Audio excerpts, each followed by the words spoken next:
قرآن و حدیث میں ہم بستری کے دو زبردست طریقے، شوہر کے اوپر بیٹھ کر ہم بستری کرنا جائز ہے یا حرام؟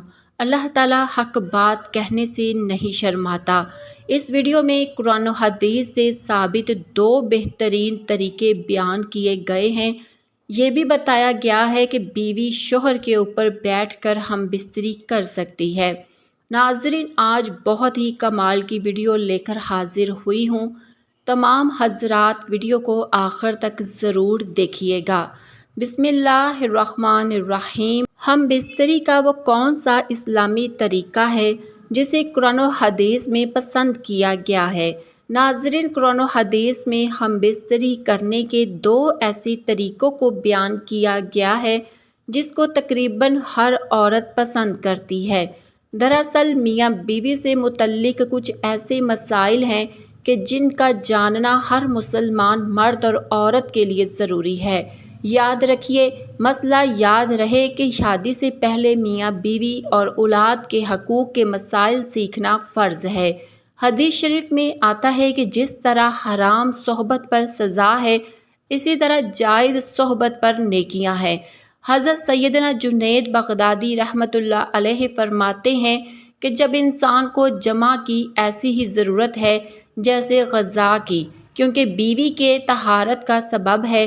روایت احیاء العلوم، جب شوہر اپنی بیوی سے ہم بستری یعنی مباشرت کا ارادہ کرے، اور بالخصوص شادی کی پہلی رات اور اس کے بعد بھی، تو شوہر کو چاہیے کہ ان آداب و طریقہ کار کے مطابق عمل کرے۔ انشاءاللہ شیطانی مداخلت سے محفوظ رہیں گے اور نیک صالحہ اولاد پیدا ہوگی۔ مگر یاد رہے کہ سطر کھولنے سے پہلے ہم بستری کی دعا پڑھیں، اور سب سے بہتر ہے کہ جب کمرے میں داخل ہوں تب ہی بسم اللہ شریف پڑھ کر دایاں قدم اندر داخل کریں۔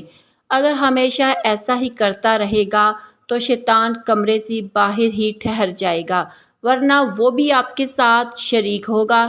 ناظرین، عورت کے اندر مرد کے مقابلے 100 گنا شہوت ہے، مگر اس پر حیا کو مسلط کر دیا گیا ہے۔ تو اگر مرد جلدی فارغ ہو جائے تو فوراً اپنی بیوی سے جدا نہ ہو، بلکہ کچھ دیر ٹھہرے، پھر الگ ہو۔ جماع کے وقت کسی اور کا تصور کرنا بھی زنا ہے اور سخت گناہ ہے۔ جماع کے لیے کوئی وقت مقرر نہیں، ہاں بس اتنا خیال رہے کہ نماز فوت نہ ہو پائے، کیونکہ بیوی سے بھی نماز، روزے، اعتکاف، حیض و نفاق اور نماز کے ایسے وقت میں صحبت کرنا، یہ نماز نکل جائے، حرام ہے۔ مرد عورت کو ایک دوسرے کا سطر یعنی شرمگاہ دیکھنا اور چھونا جائز ہے، مگر حکم یہی ہے کہ مقام مخصوص یعنی شرمگاہ کی طرف نہ دیکھا جائے۔ اس سے نسیان یعنی حافظہ کمزور ہونے کا مرض لاحق ہوتا ہے اور نکاح بھی کمزور ہو جاتی ہے۔ ہم بستری سے فراغت کے بعد مرد عورت کو الگ الگ کپڑے سے اپنا سطر صاف کرنا چاہیے، کیونکہ دونوں کا ایک ہی کپڑا استعمال کرنا نفرت اور جدائی کا سبب ہے۔ ہم بستری سے احتلام، انزال یعنی منی خارج ہونے کے بعد یا دوسری مرتبہ صحبت کرنا چاہتا ہے، یعنی شرمگاہ لازمی دھو لیں کچھ وقفہ دے کر، اور بہتر یہ ہے کہ وضو کر لے، ورنہ ہونے والے بچے کو بیماری کا خطرہ ہے۔ جماع مباشرت یا ہم بستری کے کچھ دیر بعد یعنی کم از کم آدھا گھنٹے بعد غسل کر لیں، اس میں صحت تندرستی بھی ہے، اور مرتے وقت حضرت سیدنا جبرائیل علیہ السلام کی زیارت بھی نصیب ہوگی۔ جماع کے فوراً بعد پانی پینا صحت کے لیے مفید نہیں، لہٰذا کچھ وقفے کے بعد پانی پی سکتے ہیں۔ اسلام انسانی زندگی کے تمام تقاضے احسن خوبی پورے کرتا ہے، بلکہ زندگی کے تمام امور کے لیے پاکیزہ حصول اور فطری نظام پیش کرتا ہے۔ اللہ تعالیٰ حق بات کہنے سے نہیں شرماتا، اس لیے ہمیں پیغمبر کے ذریعے زندگی کی ہر چھوٹی سے چھوٹی اور بڑی سے بڑی بات بتا دی۔ نکاح اور بیوی سے جمع شرمگاہ کی حفاظت کے ساتھ افزائش نسل کا سبب ہے، پھر اللہ اتنی بڑی بات کیسے نہیں بتلاتا۔ یہ بھی ہمیں بتلا دیا کہ پیدائش کے بعد جب کوئی جوانی کی دہلیز پر قدم رکھتا ہے تو اسے فطری سکون حاصل کرنے کے لیے شریک حیات کی ضرورت پیش آتی ہے۔ اسلام نے شریک حیات بنانے کے لیے نکاح کا پاکیزہ نظام پیش کیا ہے۔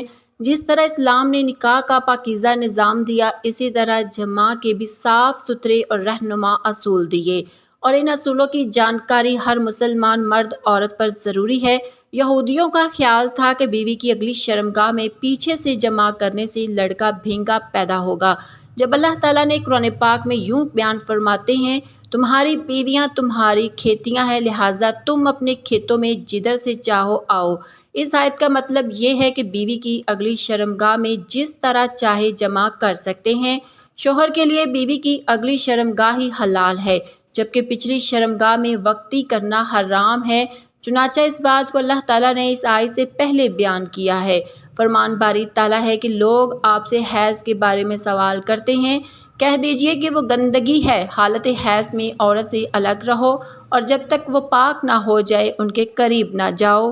ہاں، جب وہ پاک ہو جائے تو ان کے پاس جاؤ جہاں سے اللہ نے تمہیں اجازت دی ہے۔ اللہ توبہ کرنے والوں کو اور پاک رہنے والوں کو پسند فرماتا ہے۔ یہاں پر اللہ رب العزت حکم دے رہا ہے کہ حیض کی حالت میں بیوی کے پاس نہ جاؤ، اور جب وہ غسل کر کے پاک ہو جائے تو اس کے ساتھ اس جگہ سے جماع کرو جس جگہ سے جماع کرنے کی اجازت دی گئی ہے۔ حیض اگلی شرمگاہ سے آتا ہے اور حیض کا خون آنے تک جماع ممنوع ہے، اور جب حیض بند ہو جائے تو اس جگہ جماع کرنا جہاں سے خون آ رہا تھا۔ نبی صلی اللہ علیہ وسلم کا فرمان ہے، اور بیوی سے جماع کرتے ہوئے تمہارے عضو میں صدقہ ہے۔ صحابہ کرام رضوان اللہ علیہ اجمعین نے پوچھا، اے اللہ کے رسول صلی اللہ علیہ وسلم، ہم میں سے کوئی اپنی خواہش پوری کرتا ہے تو کیا اس میں بھی اجر ملتا ہے؟ تو آپ صلی اللہ علیہ وسلم نے فرمایا، بتاؤ اگر وہ یہ خواہش حرام جگہ پوری کرتا تو کیا اسے گناہ نہ ہوتا؟ صحابہ نے عرض کیا کہ کیوں نہیں؟ لہٰذا فرمایا کہ اس وجہ سے جب وہ صحیح جگہ سے خواہش پوری کرتا ہے تو اس کے لیے اجر ہے۔ قرآن و حدیث میں ہم بستری کرنے کے دو ایسے طریقوں کو بیان کیا ہے جس کو تقریباً ہر عورت پسند کرتی ہے۔ اس کو قرآن میں بھی پسند کیا ہے اور حدیث میں بھی پسند کیا گیا ہے۔ آئیے قرآن و حدیث میں پسندیدہ طریقوں کے بارے میں جانتے ہیں۔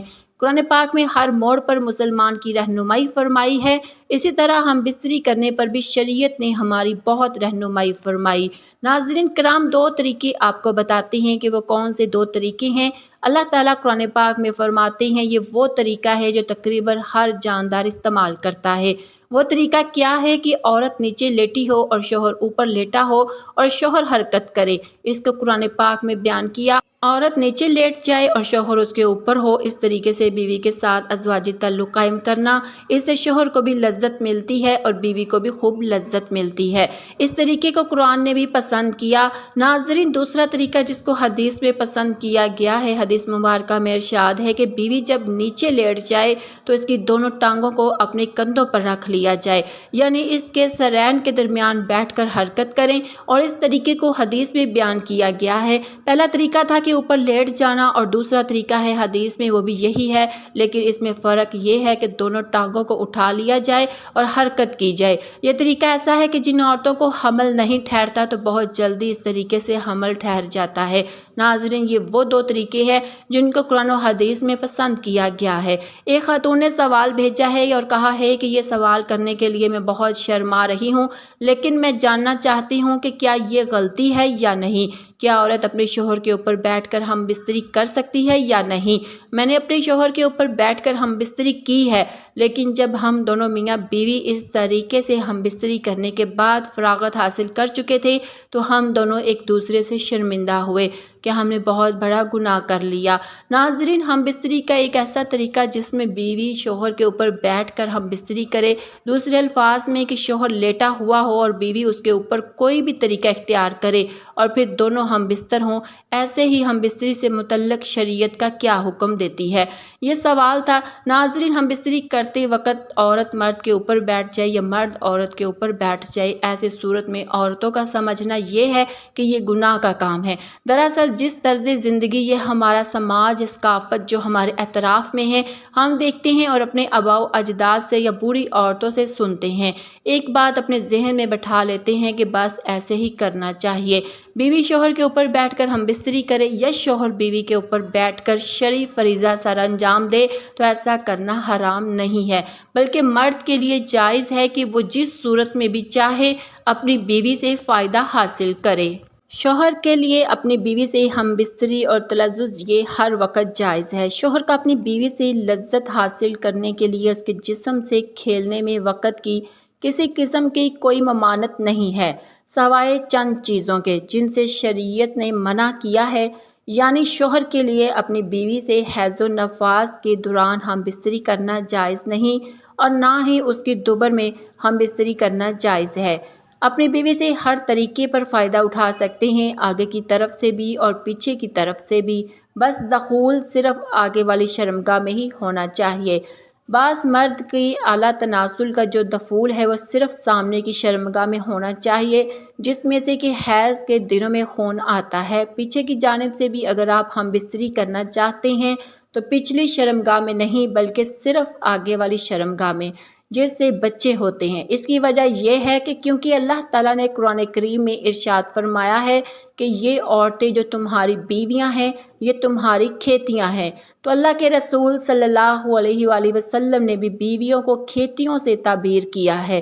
تمہاری بیویاں تمہاری کھیتیاں ہیں اور اپنے کھیتوں میں جس طرح سے چاہو آؤ۔ البتہ رسول اللہ صلی اللہ علیہ وسلم کے فرمان کے مطابق بیوی کو پچھلی شرمگاہ میں عضو تناسل داخل کرنا حرام ہے، کیونکہ رسول اللہ صلی اللہ علیہ وسلم نے اس طرز پر کہ پچھلی شرمگاہ میں داخل کیا جائے جائز نہیں۔ اللہ کے رسول صلی اللہ علیہ وسلم نے فرمایا، جس شخص نے اپنی بیوی کی دوبر یعنی پچھلی شرمگاہ میں جمع کیا تو اس نے محمد صلی اللہ علیہ وآلہ وسلم پر نازل قرآن کی نفی کر دی اور فرمایا کہ ایسا کرنے والے پر اللہ کا غضب ہوتا ہے۔ لہٰذا اگر بیوی شوہر کے اوپر آتی ہے یا شوہر بیوی کے اوپر آتا ہے یا بیوی کے پیچھے سے جو سامنے والی شرمگاہ ہے اس میں عضو تناسل داخل کیا جاتا ہے تو یہ تمام طریقے جائز ہیں اور اللہ تعالیٰ کی جانب سے اس میں کوئی ممانعت کی دلیل نہیں ہے، سوائے بیوی کی دوبر میں جمع کرنے کی یا حیض و نفاس کے دنوں میں جمع کرنے کی۔ بے شک اللہ تعالیٰ حق بات سے شرم محسوس نہیں کرتا، لیکن عتبہ کا کہنا ہے کہ ہم بستری کا ایسا طریقہ جس میں بیوی شوہر کے اوپر بیٹھ کر ہم بستری کرتی ہے تو ایسا طریقہ شوہر کے لیے نقصان دہ ہے، کیونکہ بیوی شوہر کے اوپر بیٹھے گی تو بیوی کا پانی یعنی مادہ منویہ شوہر کے عضو تناسل پر اترے گا اور یہ اس کے عضو کے لیے خطرے کا باعث بن سکتا ہے۔ اس میں کوئی شک نہیں کہ اس طریقے سے ہم بستری کرنا جائز اور حلال ہے، لیکن شوہر پر لازم ہے کہ وہ اس طریقے سے بچے کیونکہ یہ اس کے لیے نقصان دہ ہے۔ بیوی سے ہم بستری کرنے کے بدترین کیفیت وہ ہے کہ ہم بستری کے وقت شوہر نیچے اور بیوی اوپر ہو۔ قرآن و حدیث کے اشارات و تصریحات سے تو اس کی نفی ہوتی ہے، یعنی کہ یہ جائز ہے، لیکن اس طریقے سے طبی نقصان کا بھی پہلو پوشیدہ ہے کہ اس طریقے سے شوہر کی منی کا اخراج پورے طریقے سے نہیں ہوتا، عضو تناسل میں اس کا کچھ حصہ رکا رہ جاتا ہے جو بعد میں سڑتا اور نقصان اور فساد کی مختلف صورتیں اختیار کرتا ہے۔ نیز اس صورت میں شوہر کا عضو تناسل میں بیوی کے عضو مخصوصہ سے بہت سی رطوبتیں آ کر جمع ہو جاتی ہیں اور یہ بعد میں مختلف پہلو سے نقصان کا باعث بنتی ہے۔ اس کا مستقل نقصان اپنی جگہ کی ہم بستری کی اس حیث میں اس کا تکرار حمل اور بچے کی پیدائش کا امکان بہت کم رہتا ہے۔ بیوی سے ہم بستری کے دوران شوہر جلدی فارغ کر لیتا ہے اور بیوی کو فراغت نہیں ہوتی، جس کی وجہ یہ ہے کہ عورتیں فطری طور پر مرغوب طبیعت اور اس کی ادائی جنسی پوشیدہ ہوتے ہیں، اس لیے اس کے انزال میں دیر لگتی ہے۔ اس کے برعکس مرد گرم طبیعت اس کے اعضائے جنسی اور باہر ہوتے ہیں، اس لیے وہ جلدی فراغت حاصل کر لیتا ہے۔ بیوی سے ہم بستری یعنی مباشرت کے دوران اگر شوہر پہلے فارغ ہو جائے تو اسے بیوی کے فارغ ہونے تک کسی حالت پر برقرار رہنا چاہیے، اور دونوں کے سکون اور فراغت کی اہم علامت یہ ہے کہ دونوں کو ذہنی اور جسمانی اطمینان آ جائے۔ اگر بیوی کو سرانی نہیں ہوئی اور اس حالت میں مرد طلب ہو گیا تو بیوی کے دل میں تسکین نہ ہونے کی وجہ سے بجائے محبت کی نفرت پیدا ہوگی، اور اگر ہر مرتبہ ایسا ہی ہوا تو خطرہ ہے کہ وہ اپنی خواہش کی تکمیل کے لیے کوئی دوسرا راستہ اختیار نہ کر لے۔ اللہ تبارک و تعالی ہم سب کو دین اسلام کے مطابق زندگی گزارنے کی توفیق عطا فرمائے اور ہم سب کو شریعت کے مطابق زندگی بسر کرنے کی توفیق عطا فرمائے۔ اللہ تعالی ہم سب کو 5 وقت کی نماز ادا کرنے کی بھی توفیق عطا فرمائے، کیونکہ نماز پڑھنا ہر مسلمان مرد اور عورت پر فرض ہے۔ نماز ہمیں بے حیائی اور برائی سے روکتی ہے، نماز شیطان کا منہ کالا کرتی ہے۔ اللہ تعالی ہم سب کو 5 وقت کی نماز باجماعت ادا کرنے کی توفیق عطا فرمائے، آمین ثم آمین۔ تمام حضرات کمنٹ باکس میں اللہ تعالیٰ کے 99 ناموں میں سے ایک نام ضرور لکھیں۔ شکریہ۔